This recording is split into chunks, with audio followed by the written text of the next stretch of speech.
नमस्कार, मैं हूं आपके साथ मीमांसा मलिक। शाम के 6:30 बज रहे हैं और अब वक्त है 2019 की 19 कहानियों का। 19 की 19 कहानियां यानी एक ऐसा कार्यक्रम जिसमें न सिर्फ आप आज की हर बड़ी खबर देखेंगे बल्कि हर बड़ी खबर की पूरी कहानी भी जान सकेंगे। और आज की पहली बड़ी कहानी है राजनीति में प्रियंका गांधी की औपचारिक एंट्री की। प्रियंका कांग्रेस की महासचिव बन गई। इस खबर पर किसकी क्या प्रतिक्रिया रही ये आपने देखा और सुना होगा, लेकिन राजनीति में प्रियंका की औपचारिक एंट्री हुई क्यों, इसका मतलब क्या है, ये आज हम आपको बताने वाले हैं।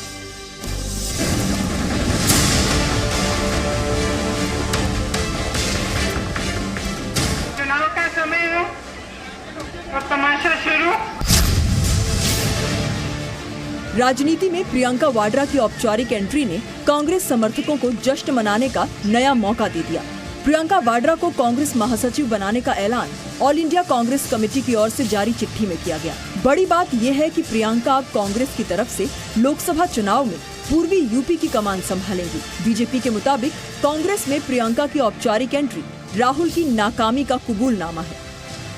पर हम बधाई देना चाहते हैं कांग्रेस पार्टी को। सार्वजनिक रूप से जिस प्रकार से कांग्रेस पार्टी ने राहुल गांधी जी जो उनके वर्तमान के अध्यक्ष हैं उनके नाकामी को घोषित किया है कि राहुल गांधी जी फेल हो गए हैं, इसलिए राहुल गांधी जी को अब प्रियंका जी जो उनके परिवार से ही है उनकी बैसाखी की आवश्यकता है।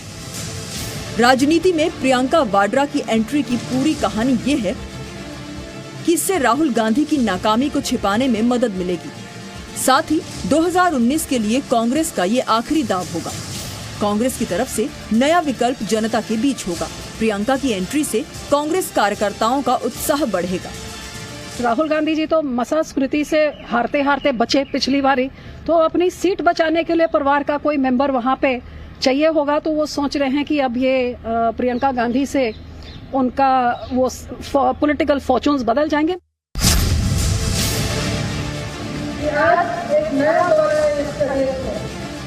सूत्रों के मुताबिक प्रियंका वाड्रा अभी न्यूयॉर्क में है। प्रियंका फरवरी के पहले हफ्ते से कार्यभार संभालेंगी। प्रियंका वाड्रा को पूर्वी उत्तर प्रदेश का प्रभारी बनाया गया। अब सवाल ये है कि प्रियंका की राजनीतिक पारी का आरंभ पूर्वी यूपी से ही क्यों हो रहा है। यूपी में रायबरेली और अमेठी छोड़कर कहीं भी कांग्रेस जीतने की स्थिति में नहीं है। यूपी में राहुल गांधी भी फ्लॉप हो चुके हैं और इस बार तो बुआ बबुआ की जोड़ी ने कांग्रेस को यूपी में किनारे कर दिया। ऐसे में कांग्रेस को प्रियंका वाड्रा से ही यूपी में चमत्कार की आस है। कांग्रेस को लगता है कि प्रियंका अखिलेश मायावती के गठबंधन के साथ साथ मोदी योगी की जोड़ी को भी सीधे चुनौती दे सकते हैं। यूपी की सभी लोकसभा सीटों पर चुनाव लड़ने का दावा कर रही कांग्रेस को लगता है कि अगर प्रियंका के बलबूते पूर्वी यूपी में पार्टी ने अच्छा प्रदर्शन किया तो दिल्ली दूर नहीं होगी। क्या प्रियंका गांधी को उनके कद के मुताबिक जिम्मेदारी नहीं दी गई? क्या प्रियंका का राजनीति में औपचारिक तौर पर आना कांग्रेस में परिवारवाद का विस्तार है? बीजेपी तो यही आरोप लगा रही है। तो क्या 2019 की जंग नामदार बनाम परिवार के बीच है? बीजेपी के मुताबिक प्रियंका का सक्रिय राजनीति में आना राजनीति में कांग्रेस के परिवारवाद का विस्तार है। प्रधानमंत्री नरेंद्र मोदी ने आज इशारों में कांग्रेस के परिवारवाद पर एक बार फिर वार किया। हमारी पार्टी में कोई भी निर्णय इस बात से नहीं होते हैं कि एक व्यक्ति या एक परिवार का इस विषय में उसका क्या इच्छा है या क्या चाहता है। जब पार्टी एक परिवार का एक्सटेंशन है तो ये पोस्टिंग अपने आप में कोई बहुत आश्चर्यजनक नहीं है। नहीं, जीजा जी को कोषाध्यक्ष बना देना चाहिए। पूरा परिवार एकोमोडेट हो जाएगा। प्रियंका वाड्रा में किसी को इंदिरा गांधी का अक्स दिखता है तो किसी को राजीव गांधी जैसी सौम्यता। लोगों से उनके संवाद का तरीका भी सरल लेकिन करिश्माई है। आप सबको मालूम है कि चुनाव का समय है।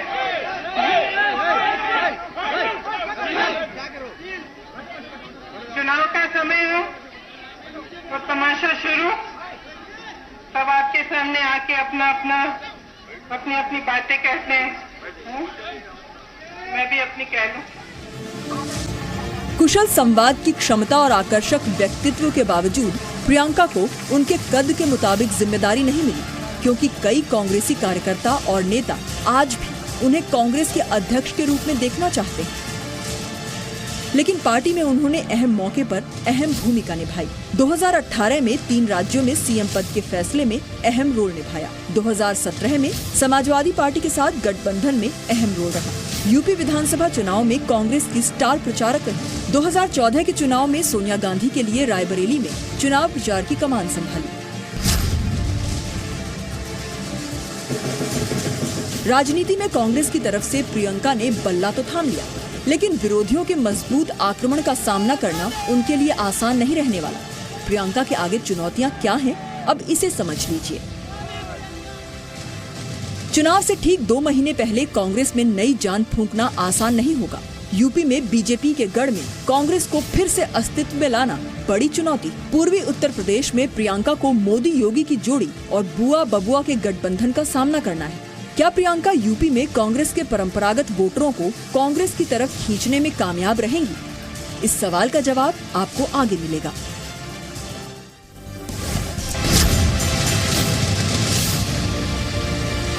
पूरा देश नेताजी की जयंती मना रहा है। इस मौके पर सुभाष चंद्र बोस के परपोते चंद्र बोस ने कांग्रेस पर निशाना साधा। चंद्र बोस ने कहा कि कांग्रेस ने देश के स्वतंत्रता के लिए संघर्ष करने वाले सेनानियों के इतिहास को मिटाने की कोशिश की और भारत में राजवंश को बढ़ाया। जितना भी सरकार आए आजादी के बाद, आजाद हिंद फौज को सही सम्मान नहीं दे पाया। तो आज एक ऐतिहासिक दिन है। आजाद हिंद फौज, सुभाष चंद्र बोस, और ये सम्मान देने के लिए देखिए जितना भी क्रांतिकारी लोग थे जो आजादी का लड़ाई में शामिल हुए थे, कारण नेताजी थे लिबरेटर ऑफ इंडिया। तो आज के दिन is known as liberation day of India. Netaji के परिवार और बीजेपी का यह आरोप है कि कांग्रेस ने सुभाष चंद्र बोस के साथ न्याय नहीं किया। बीजेपी दावा करती रहती है कि नेताजी की मौत से जुड़े साक्ष्य को सामने नहीं आने देने के लिए कांग्रेस जिम्मेदार है। हालांकि मोदी सरकार ने नेताजी से जुड़ी 100 सीक्रेट फाइल्स सार्वजनिक की। 16,600 पन्नों वाली 100 फाइलों में ब्रिटिश राज से लेकर 2007 तक के ऐतिहासिक दस्तावेज हैं। पश्चिम बंगाल सरकार ने भी सुभाष चंद्र बोस की 64 फाइलों को सार्वजनिक किया था।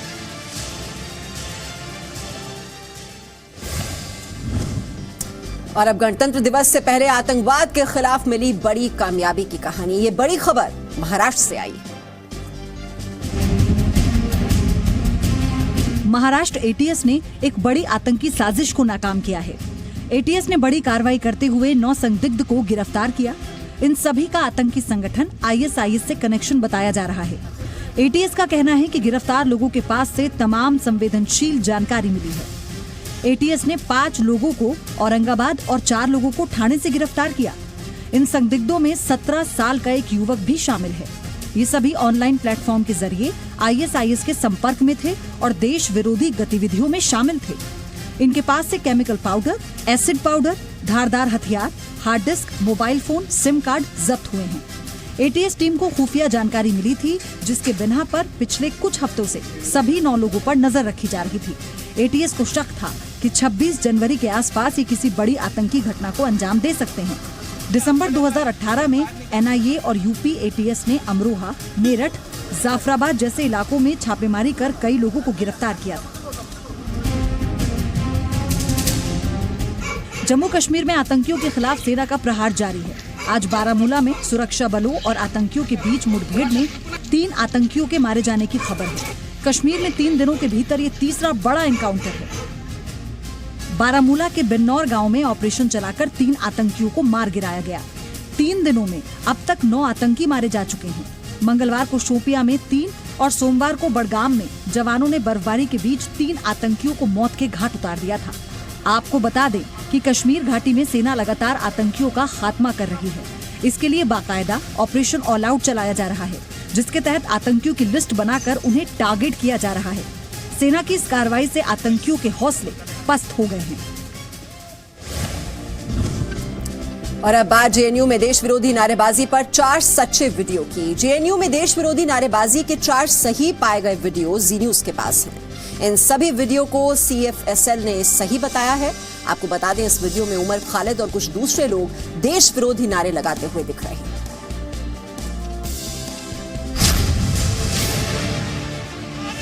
नौ फरवरी 2016 को दिल्ली के जवाहरलाल नेहरू यूनिवर्सिटी में देश विरोधी नारे लगे थे।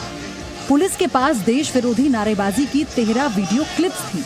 इसमें जी न्यूज के वीडियो क्लिप भी शामिल थे। इन सभी वीडियोस को सेंट्रल फॉरेंसिक साइंस लेबोरेटरी ने जांच में सही पाया है। जी न्यूज के पास इन 13 वीडियो में से 4 वीडियोस हैं।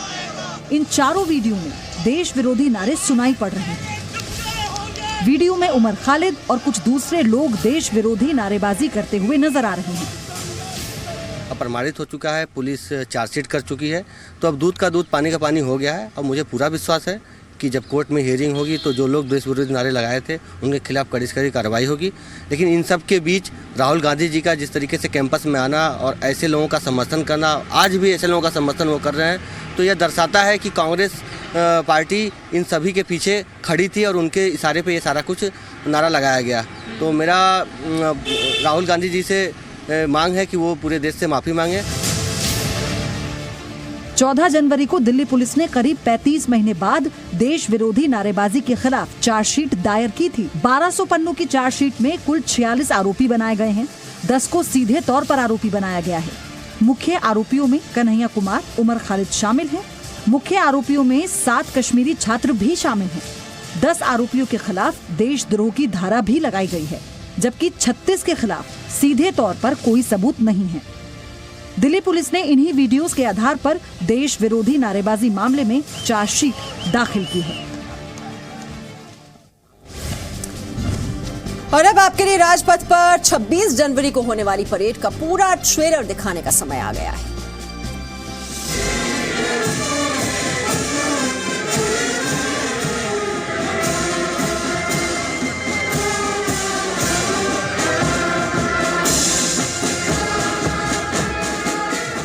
राजपथ पर आज गणतंत्र दिवस का फुल ड्रेस रिहर्सल हुआ। रिहर्सल परेड 9:50 पर विजय चौक से शुरू होकर लाल किला तक पहुंची। फुल ड्रेस रिहर्सल देखने के लिए भारी संख्या में लोग दूर दूर से पहुंचे। यहाँ पर सिक्योरिटी चेक हो रही है और उसके बाद यहाँ से जो लोग हैं वो राजपथ की तरफ जाएंगे। फुल ड्रेस रिहर्सल जो है वो देखेंगे। मेरे साथ कुछ महिलाएं और बच्चे हैं, इनसे बात कर लेते हैं। मैडम, ये बताइए, आप फुल ड्रेस रिहर्सल देखने के लिए आए हैं गणतंत्र दिवस से पहले, 2-3 दिन पहले ही, क्या देखना चाहते हैं और क्या कैसे तैयारी हुआ है, ये कैसे क्या हो रहा है, बच्चे भी देखेंगे, कुछ पता चलेगा उनको। इसलिए इतनी ठंडी में जल्दी लूट के तैयार होकर हम लोग आए हैं। 3 दिन बाद 26 जनवरी को गणतंत्र दिवस पर किस तरह क्या क्या चीजें होने वाली है, गर्व महसूस करते हैं भारतीय, इस वजह से सुबह उठकर फुल ड्रेस रिहर्सल देखने के लिए यहाँ पहुंचे हैं। फुल ड्रेस रिहर्सल देखकर दर्शकों का जोश दुगना और हौसले बेहद बुलंद हो गए। गणतंत्र दिवस पर पुलिस की तरफ से सिक्योरिटी के पूरे इंतजाम किए गए हैं। इस गणतंत्र दिवस परेड का समय करीब 90 मिनट होगा, जिसमें दक्षिण अफ्रीका के राष्ट्रपति सिरिल रामाफोसा मुख्य अतिथि होंगे। गणतंत्र दिवस समारोह की शुरुआत प्रधानमंत्री नरेंद्र मोदी इंडिया गेट में अमर जवान ज्योति पर पुष्प चक्र चढ़ाकर करेंगे। इस बार मुख्य आकर्षण में विभिन्न राज्यों और केंद्र सरकार के विभागों की 22 झांकियां होंगी। राष्ट्रीय पुरस्कार से नवाजे गए 26 बच्चे भी खुली जीप में बैठकर झांकी का हिस्सा बनेंगे। वहीं इस बार 11 साल बाद CISF की झांकी भी गणतंत्र दिवस परेड में हिस्सा ले रही है। गणतंत्र दिवस पर दारुल उलूम देवबंद ने अजीबोगरीब सर्कुलर जारी किया है। दारुल उलूम ने 26 जनवरी को अपने छात्रों के घूमने फिरने पर रोक लगाई है। छात्रों को सलाह दी गई है कि अगर वो बाहर गए तो उनका उत्पीड़न हो सकता है, इसीलिए वो संस्थान परिसर में ही रहेंगे। उन्हें ट्रेन में सफर करने से भी मना किया गया है। वहीं पश्चिम उत्तर प्रदेश अल्पसंख्यक भाजपा के क्षेत्रीय उपाध्यक्ष मोहम्मद अनवर ने इस नोटिस की जमकर आलोचना की। देश में किसी तरह भी कहीं पर भी, देश में, स्टेट में, गांव में, बस्ती में, मोहल्ले में कहीं कोई टेंशन नहीं है इस तरह की। पता नहीं कैसे लोग ये अपनी तरफ से इस तरह के जो है वो स्टेटमेंट या फतवे नोटिस जारी कर रहे हैं। ऐसा कुछ नहीं है। लोगों को आज़ादी, घूमे फिरें खूब, कोई पूरा 26 जनवरी है देश की आज़ादी का मनाइए आप, उसको कौन रोकता है आपको? कोई, ये तो देश के स्वार्थ के लिए, देश के लोगों के एकता के लिए बहुत अच्छी चीज़ है। दारुल उलूम के सर्कुलर की पूरी कहानी यह है कि दरअसल लोकसभा चुनाव से पहले मुस्लिम समाज में डर का माहौल पैदा करना है। मोदी सरकार की पहचान मुस्लिम विरोधी बनानी है। दारुल उलूम ये जताना चाहता है कि सुरक्षा के नाम पर मुसलमानों को परेशान किया जाता है। 2019 की 19 कहानियां आप देख रहे हैं। मौसम का मिजाज भी आपको बता दें, देश के 3 राज्यों में बर्फबारी ने लोगों की मुश्किलें बढ़ा दी हैं। जम्मू कश्मीर में बर्फबारी के बाद कई सड़कें बंद पड़ी हैं। उत्तराखंड में मसूरी, चमोली, केदारनाथ में लगातार बर्फबारी और बारिश से लोग काफी परेशान हैं। हिमाचल में भी मनाली, कुफरी और नारकंडा में देर रात से मंगलवार सुबह तक कई घंटे बर्फबारी।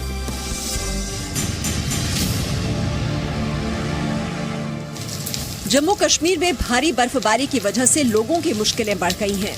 बर्फबारी और बारिश के डबल अटैक के कारण राज्य में कई हाईवे पर असर पड़ा है। जरूरत की चीजें एक जगह से दूसरी जगह नहीं पहुंच पा रही हैं। रास्तों से बर्फ हटाने का काम जारी है। जम्मू श्रीनगर नेशनल हाईवे चौथे दिन भी बंद रहा। जवाहर टनल के पास सैकड़ों ट्रक हाईवे पर खड़े हैं। बनिहाल सेक्टर में ताजा बर्फबारी हुई है। डोडा में भी बर्फबारी के बाद कई सड़कें बंद पड़ी हैं। बर्फबारी की वजह से यहां बिजली सप्लाई पर भी असर पड़ा है। स्थानीय प्रशासन ने लोगों से फिसलन भरी सड़कों पर गाड़ी चलाने से मना किया है। कश्मीर घाटी में मौसम में सुधार तो हुआ है, बर्फबारी थम गई है, लेकिन इसी के साथ हिमस्खलन के खतरे भी बढ़ गए हैं। यही कारण है कि प्रशासन ने सभी पहाड़ी इलाकों में हिमस्खलन की चेतावनी जारी कर लोगों को सतर्कता बरतने की सलाह दी है। राज्य के लोगों को फिलहाल ठंड से राहत मिलने की कोई संभावना नहीं है। घाटी के श्रीनगर में न्यूनतम तापमान -0.3 डिग्री सेल्सियस दर्ज किया गया। द्रास में सबसे ज्यादा ठंड पड़ रही है। यहाँ का तापमान -16.6 डिग्री दर्ज किया गया। दूसरे नंबर पर करगिल रहा। यहाँ का तापमान -15.4 डिग्री दर्ज किया गया। कुपवाड़ा में -0.7 डिग्री, गुलमर्ग में -10.6 डिग्री तापमान रहा। मौसम विभाग का कहना है कि घाटी में बर्फबारी का सिलसिला अगले कुछ दिनों तक जारी रह सकता है।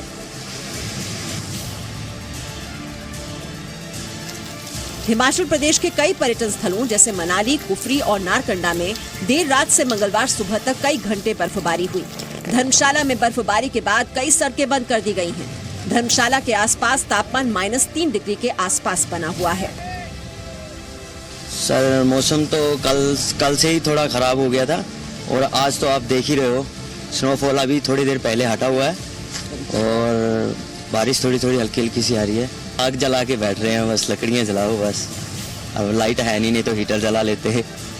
किन्नौर में बर्फबारी के बाद बिजली आपूर्ति पर असर पड़ा है। यहाँ भी कई सड़कें बंद कर दी गई हैं। मौसम विभाग के मुताबिक मंगलवार शाम 5:30 बजे से बुधवार सुबह 8:30 बजे तक शिमला में 44.5 सेंटीमीटर, मनाली में 30 सेंटीमीटर बर्फ गिरी, डलहौजी में 60 सेंटीमीटर, केलांग में 33 सेंटीमीटर तक बर्फ गिरी है। राज्य के कई इलाकों में बारिश भी हुई है। केलांग राज्य का सबसे ठंडा इलाका बना हुआ है। यहाँ पारा लुढ़क कर -11 डिग्री सेल्सियस पहुँच गया है। उत्तराखंड में बर्फबारी मानो सारे पुराने रिकॉर्ड तोड़ने पर आमादा है। 5 सालों में ऐसा पहली बार हुआ है जब पहाड़ों की रानी मसूरी के हर हिस्से में 1 फीट के करीब बर्फ पड़ी है। मसूरी धनौल्टी की पहाड़ियां बर्फ से ढकी हुई हैं। मसूरी धनौल्टी नेशनल हाईवे पे जो जगह जगह पर्यटक फंसे हुए हैं, उनकी मदद के लिए SDRF की गाड़ी पूरे साजो सामान के साथ निकल चुकी है और जगह जगह जहाँ पर जो बैंड है, खास तौर पे जहाँ पर स्लिप हो रही है गाड़ियाँ, वहाँ पर इस तरीके से साफ किया जा रहा है और SDRF की टीम यहाँ पर मौजूद है। आगे भी बहुत बड़ी संख्या में पर्यटक फंसे हुए हैं। चमोली में बारिश और बर्फबारी से लोगों की मुसीबतें बढ़ गई हैं। जिले के 38 गांवों में बिजली गुल है। 1 दर्जन से अधिक सड़कों को बंद कर दिया गया है। सैकड़ों पर्यटक यहाँ फंसे हैं। राज्य के कई इलाकों में लगातार हो रही बारिश और बर्फबारी से ठंड बढ़ गई है। रुद्रप्रयाग में खराब मौसम की वजह से आज स्कूलों में छुट्टी कर दी गई। वहाँ पर लगभग सकुशलता है और सभी डिपार्टमेंट्स को अलर्ट पे रखा गया। इसके अतिरिक्त स्कूल भी जो कक्षा 1 से 12वीं तक शासकीय और अशासकीय दोनों तरह के स्कूल बंद किए गए। उत्तराखंड में मंगलवार को इस मौसम की सबसे ज्यादा बर्फबारी हुई। केदारनाथ में तापमान -4 डिग्री पहुंच गया है। बद्रीनाथ, गंगोत्री, यमुनोत्री और औली में भी जमकर बर्फबारी हुई है। मौसम विभाग का कहना है कि बारिश और बर्फबारी अगले कुछ दिनों तक जारी रह सकती है। राज्य के लोगों को फिलहाल ठंड से राहत मिलने की कोई संभावना नहीं है। और अब कुंभ से आज की कहानी। हमने आपको इसी कार्यक्रम में कुछ दिनों पहले ये बताया था कि पीएम मोदी प्रयागराज जा सकते हैं, लेकिन अपडेट ये है कि पीएम मोदी प्रयागराज नहीं जाएंगे। वैसे आपको बता दें, कुंभ के लिए हाईटेक इंतजाम किए गए हैं। वहां पर वाटर एम्बुलेंस किस तरह से काम कर रही है, देखिए इस रिपोर्ट में।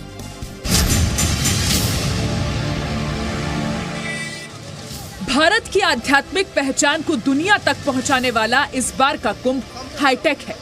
आस्था की डुबकी लगाने के लिए पहुंचे श्रद्धालुओं की स्वास्थ्य सुरक्षा के लिए पहली बार वाटर एम्बुलेंस का इंतजाम किया गया है।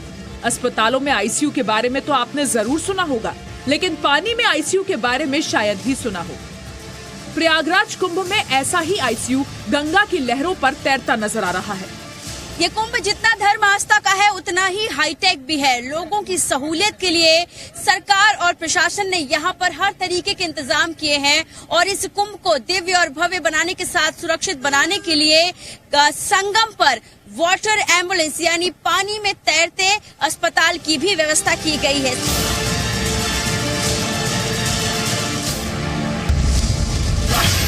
वाटर एम्बुलेंस में आईसीयू, मल्टी पैरा मॉनिटर और नेबुलाइजर्स जैसी सुविधाएं मौजूद हैं। इतना ही नहीं, इसमें डिलीवरी कराने का भी पूरा इंतजाम है। वाटर एम्बुलेंस अब तक 11 लोगों की जान बचा चुकी है।